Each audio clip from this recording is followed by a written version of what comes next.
What's up guys, my name is Augusta and you are welcome to August Recaps. Today we are going to be recapping a 2023 horror movie, titled, The Tank. So sit back, grab some snacks, cause, this will be thrilling. Now, the movie. The beginning of the movie is based in a time on May 2, 1946 where we see a man holding a lantern and looking for something in the rain. His wife and daughter appear to be sleeping inside the house. The man opens the lid of what looks like a tank. He proceeds to climb inside the dark tank. Then we hear terrified screams coming from within the reservoir. The man emerges from the tank all bruised and bloody. He tries to climb out but gets his wet ass pulled back by some unknown entity. The scene then shifts to a time set in 1978 somewhere in Oakland, California, where we are introduced to a happy couple, Ben Adams and his wife Jules, as well as their beautiful daughter Araya. They appear to own a pet shop called Raining Cats and Dogs. It seems to be a successful business based on the amount of customers they have, but turns out they are experiencing some financial issues. One evening at closing time, a gentlemanly lawyer with a really bad wig comes into the shop and informs Ben that he has inherited some coastal property in Oregon called Hobbit's Bay, from his late mother. The news comes as a complete surprise to Ben, as his mother never mentioned the land. Ben's wife thinks it's strange for someone to forget a large property they own, but the lawyer assures her that it may seem like an odd thing for Ben's mother to forget, but some families have secrets. You'd be surprised at what people find out after a loved one dies. As the lawyer takes his leave, he asks Ben if he knew anything about his father's death, but Ben tells him that his mom said that his dad and his sister died in a car accident before he was born, but the lawyer shows him an article of his father and sister, which states that they were seen at Hobbit Bay before they disappeared. Here we get to know that the man from the beginning of the movie was Ben's father and that his mom was institutionalized since his childhood. Poor Ben. Ben and his family set out to Oregon to check out the property. When they arrived at the place, it looked abandoned, no electricity and vines growing over the house. The interior was also very dirty, but as they opened the back door they are greeted with a beautiful ocean scenery which brings smile to their faces. Then Ben spots the tank. He opens it and decides to investigate. As he climbs inside he sees tunnels as well as an old lantern in the mud. He takes it and climbs out of the reservoir, and then he warns his daughter never to go close to the tank. They began arranging the place, removing the boards on the windows and doors. If you ask me, I think they were blind for not noticing the claw marks on the windows and doors, dumbass. Anyways, as they cleaned the interior they discover newspaper clippings about what happened to Ben's dad and sister and that the lawyer was right. His mom was also accused of their disappearance. At night, Ben's wife showed Ben his mom's diary, which they read and discover that Ben's dad built the tank, and more things about the disappearance of Ben's dad. Ben becomes upset that his mom never told him any of these incidents. We then see that Ben forgot to close the tank, and some creature is growling from within. It startles Rhea and she runs up to her parents' room to wake them. She tells them something is trying to get into the house, but why won't it enter, when you guys decided to leave the back door open for God knows what? Anyways, they investigate but find nothing. The next day, Ben decides to fix the pipes so they could get some water.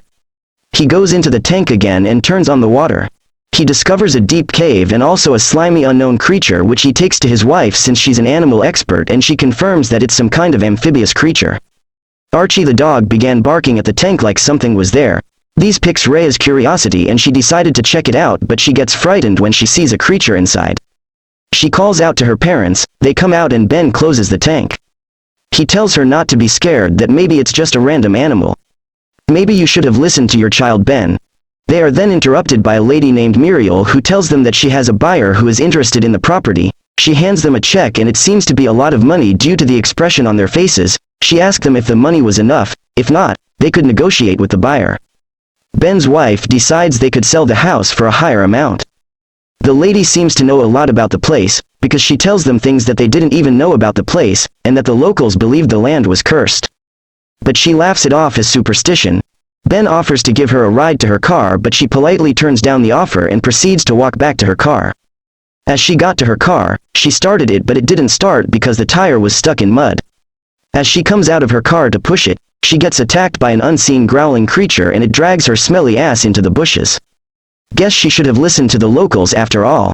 At night, Jules wakes up to an unknown sound. She wakes Ben as well and they go downstairs to investigate. Jules shines her torch at the window and is startled by the sight of a creature. She tells Ben that she saw a monster, but Ben assures her it was probably a raccoon. Smooth move, Ben, always with the scientific explanation. And what effort does it take to close the curtains, people? Jules tells Ben that she wants to leave the place, but he assures her that everything is fine, that he will call Muriel tomorrow to finalize the deal with the buyer. Guess that ain't gonna happen, 'cause she dead. The next day, Ben tries to get some water from the sink, but a black liquid substance oozed out of the tap, so he goes into the tank to check the problem.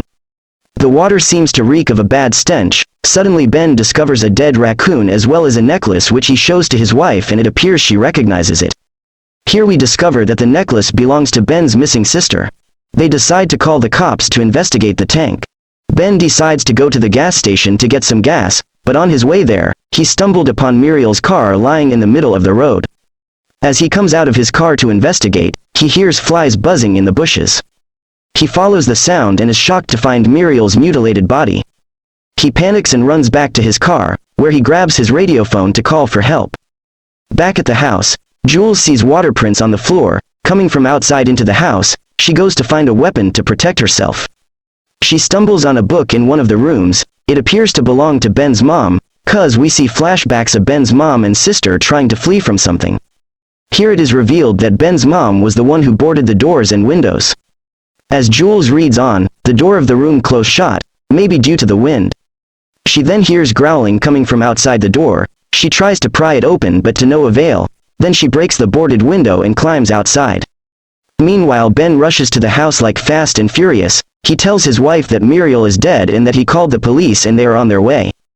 Jules tells Ben that something came out of the tank and into the house. She also tells him that his dad and sister were killed by a monster. This was why his mom never told him about the property, to keep him safe, and that she lied to the police that they drowned, 'cause they may think she's crazy. The couples began to pack their belongings to flee the house. Ben goes out to meet the cop to inform him about what is going on, but is too late because the cop gets mauled by a demodog-looking creature. As Ben arrives at the scene, he sees the cop getting his donut ass dragged into the bushes. He runs away in fear. Coward. As he enters the house, he tells his wife what he saw and what happened to the policeman. He tells his wife to stay with his daughter, that he will make a DIY bomb and place it in the tank to blow the creature up. On his way to the tank, he spots a trail of blood leading into the tank, but he decides to man up and go in, brave heart. As he gets into the tank, he spots the body of the cop floating in the water, as well as the monster, looking right at him. Then it disappears into the water to launch a sneak attack. Ben goes deep into the cave, sets the useless bomb, and boom. It explodes. As he tries to leave the tank, he gets attacked by a demodog wannabe, which bites his brave ass. His wife and kid also get their butts attacked. Jules gets pinned under a bookshelf while their daughter gets abducted by a demodog. We see Ben coming out of the tank all bruised and bloody, just like his smelly dad. He sees the demodog taking his daughter into the tank, but he couldn't do a thing, 'cause his ass was too bruised to get up. His wife manages to free herself and drags his behind into the house. She then gears up like an Amazonian warrior and climbs into the tank to find her daughter. She calls out to her daughter and she replies. On her way to help her daughter, she gets attacked by two stupid-ass demodogs, but she manages to kill them. What a mom. Guess Ben's mom should learn a thing or two about parenting from her. Jules then proceeds into the cave to save her daughter. She finds Rhea and tells her to climb out the cave. She then opens a mini gas canister and lit it with her lighter. This fends off the incoming demodogs. Guess they hate fire, wet ass. They managed to get out of the tank and ran to the car. Jules places Rhea and Archie in the car, but she doesn't find the key. She tells them to stay put and be quiet, that she is going back for Ben and she will be back. She goes back to the house armed with a gun in hand. She gets Ben and they run towards the car.